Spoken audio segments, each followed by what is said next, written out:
Hello friends! Of all the videos I have done with tips and ideas of how to design and decorate your home, I haven't really done many videos that focus on any one particular room in your house. And that's going to change today because we are going to get more specific and we're going to look at how to design a living room. Now, I love designing living rooms. I think they're a space where you can really use your creativity, but just like any other room, they do come with their own unique set of challenges. So we're going to talk all about how to deal with those challenges and create a living room that you genuinely love. And I'll get a little bit into the sort of more technical side of design. We'll talk about space planning and things like lighting, but we're also going to touch on the more fun, decorative side of things as well. And of course, as always, I've got lots of inspiring images of some very cool, very well-designed living rooms that I'm going to share along the way. So let's get started.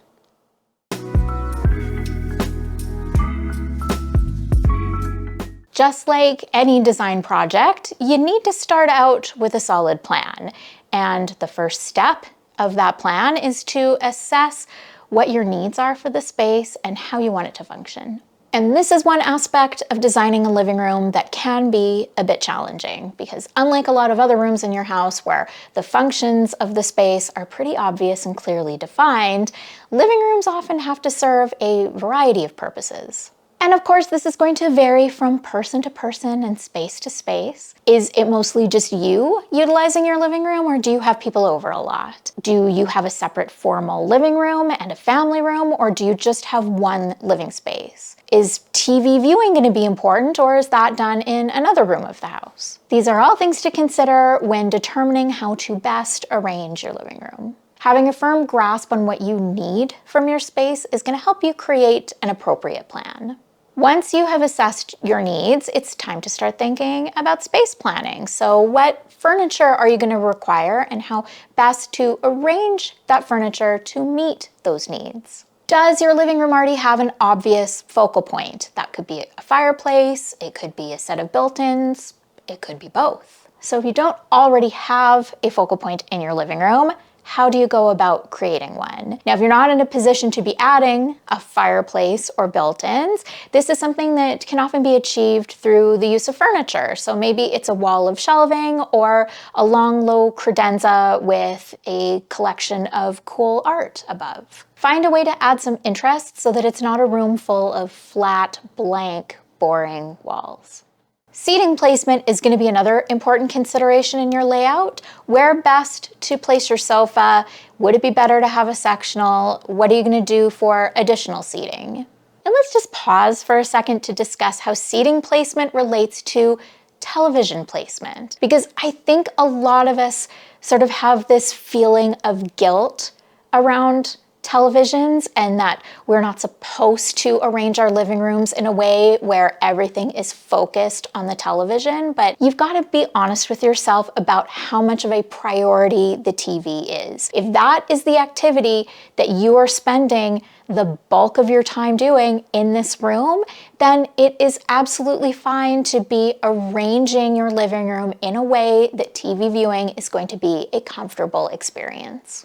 Now, if you are trying to decide whether you should get a sofa or a sectional, there are times that a sectional can be a good choice, but I find sofas more often tend to be the way you want to go in a living room. Now, one of the exceptions is if you only have one living space and you need to accommodate a lot of people. Sometimes a sectional can be a good way of getting some additional seating into the space. Another time where sectionals can be good is if you have a really large living room, because a nice, big, deep sectional can be a really great way of filling a lot of floor space. But if you have a smaller living room, you're probably going to want to go with a sofa. Those little smaller, like condo size sectionals very often don't even really give you any more seating space than a sofa would, and they can just be harder to incorporate into the space. It can make it harder to have room for additional seating. It can mean you have less flexibility in how you lay the room out. So a sofa and a chair or two chairs is often going to be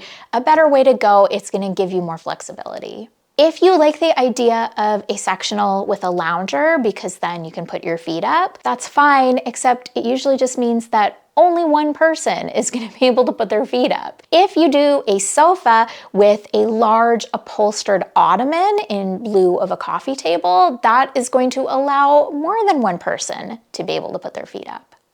As for sofa placement, this might be something that is very obvious in your space, or it might be something that's not obvious at all. I know for me, our living room, the way that it is laid out, there really is only one logical location for the sofa, but some rooms have more flexibility. There may be times where your sofa is going to need to be up against a wall, but if you have the room, you might want to consider the option of pulling your seating in and floating it in the space, especially in a really large room. If you have a spacious living room and all of the seating is all pushed back against the walls and you have this big, vast, empty space in the middle, it can really throw off the sense of balance. It's not warm, it's not inviting, and it's certainly not conducive to conversation.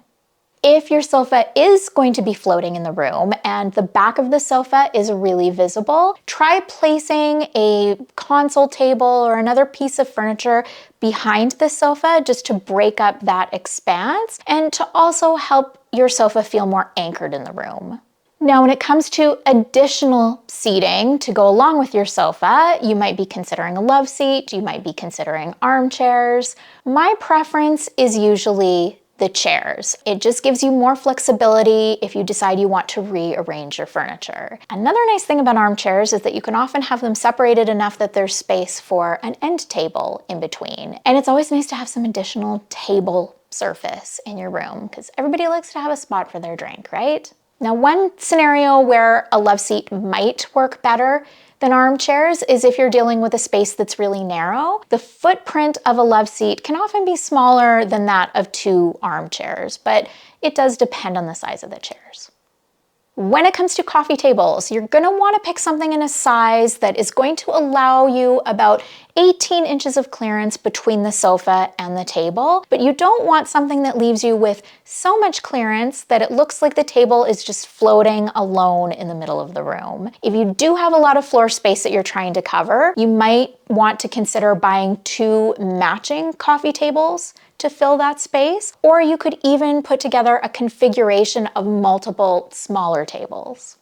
Another important factor to keep in mind when you're space planning your living room is the size of your area rug. So you're going to want something that's going to leave you with a little bit of breathing room around the perimeter, but is also large enough that at least the front legs of all of your seating are able to rest on it comfortably. None of those little rugs that only have the coffee table on them. It's too small, sorry.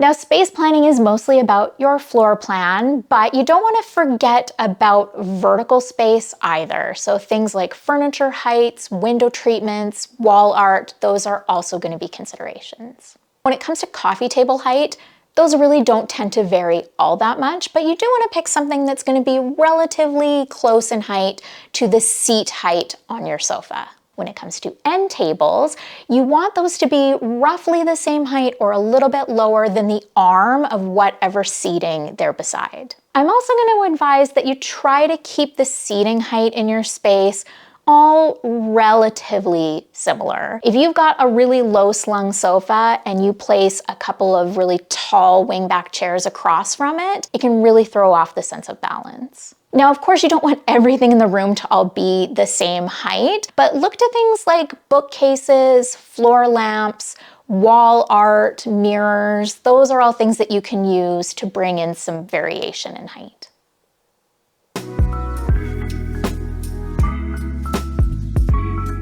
Okay, so once you have a plan for your space, it is time to start selecting the furniture that you're going to use to fill the space. Now, of course, these might be things you already own, but I'm going to give you some tips just in case you are in the market for some new pieces. Now, your sofa is probably going to be your biggest purchase for your living room, and I know that shopping for sofas can be kind of an overwhelming process. There are so many options at so many different price points. You want to buy something you can afford, but you also want it to be good enough quality that it's going to last. You want something that's going to look good, but you also want it to be comfortable.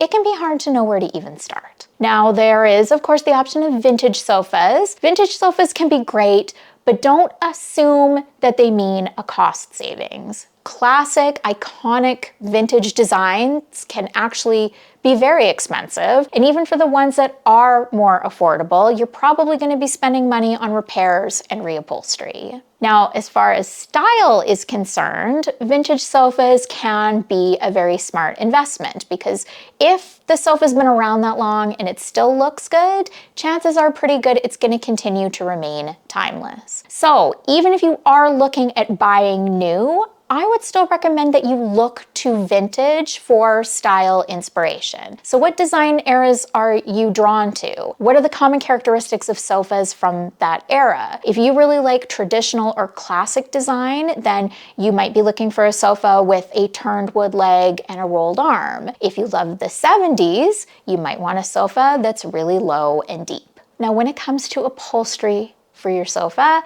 I feel like this is a very personal choice. Now, I think we often assume that the sensible thing to do is to get something in a solid, neutral color. I can tell you from experience, I did this. Several years ago, I picked what I considered a very neutral gray for my sofa, and I can tell you I have grown very tired of it. So I don't think that's necessarily the best advice. If there is something in a bolder color that you find yourself really drawn to, I think you should go for it. Or do some research and see what options there are for slipcovers. There are companies that make custom fit slipcovers for a variety of popular sofa brands if you're someone who likes to change things up. If you're considering whether to stay with a solid color versus a pattern, yes, a lot of the times a solid color is going to be easier to work with, but I do think that there are some patterns that can also be really good for sofas. If you pick something in a cool geometric or a really classic stripe, I do think that those are options that can actually still be fairly adaptable and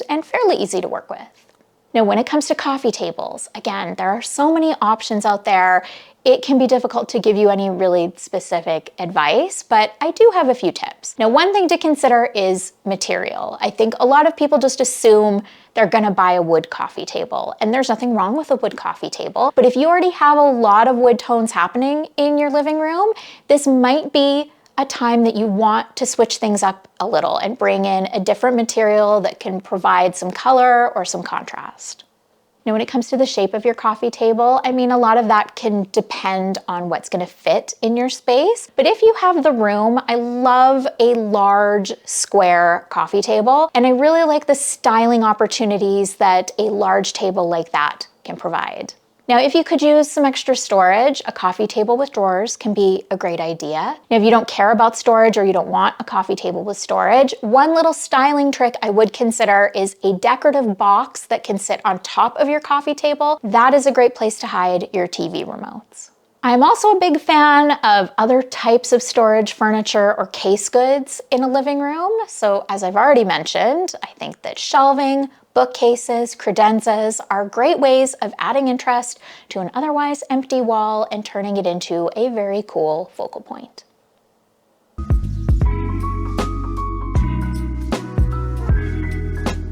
Lighting can make such a big impact in a living room. And I would say it's probably also the room that gives you the most opportunities to experiment with lighting. Don't go too crazy when it comes to overhead lighting. I think one cool statement fixture centered in the room can be great. Or you can do some subtle recessed lighting, but don't go too overboard. Because this is a space where you can really embrace layered lighting. Different types of lighting at different heights in different locations to serve different functions. Wall sconces, table lamps, floor lamps, keep your bulbs warm, dimmable when you can, and see how cozy and inviting your living room can be.